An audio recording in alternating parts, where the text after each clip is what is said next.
So before we go into the current arc, I want to address something I forgot to mention about the previous arc, namely the main villain.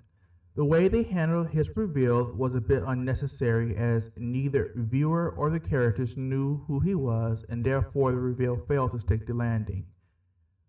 The arc or the episode should have focused more on the mystery of who Sun Devil was working for.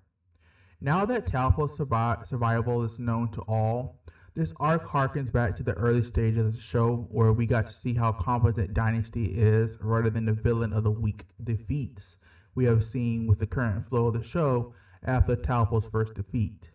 A main plot point of the arc is the warriors trying to figure out how to better control the infernal armor so it doesn't drain the other warriors in order to be summoned or created.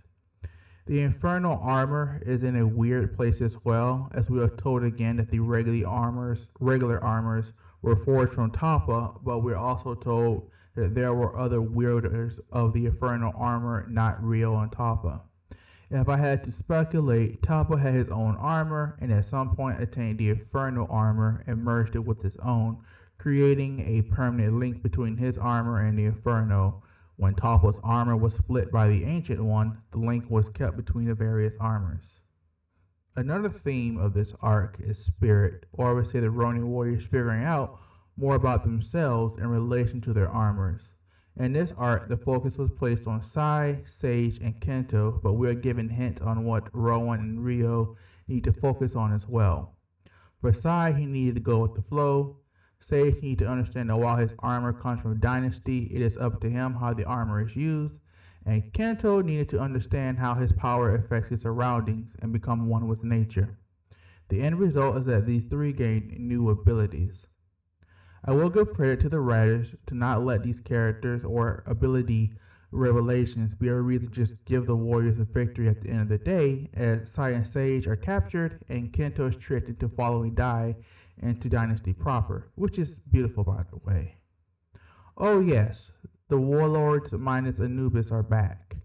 There is also a quick foreshadowing for Kento on who he will be facing as he goes training in the desert, and then at the end, his foes, called the Sand Strikers, specialize in sand-related abilities. A couple of things to note. The flying ships the Dynasty used seems to be a modified version of the Asian junk ship. I am glad that Dynasty seems to be finding its foot again from a storyline standpoint, as bosses and stories can get easily derailed or downplayed after their first defeat, usually in the form of increased failure rates or a new more powerful, eviler person.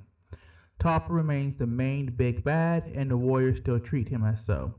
I also commend Talpa for switching tracks from just an all-out invasion in the first half of the show to now focusing first on dealing with the biggest obstacles to his total victory, the Ronin warriors. So, this concludes my overlook of the Talpa Strikes Back arc. When we will return, we'll go over the Lady Kariya, or Kayua, however you want to pronounce it, arc. Comment, like, subscribe, hit that notification bell. Social medias are in the video description. This is Umitencho. Everybody have a wonderful and great day.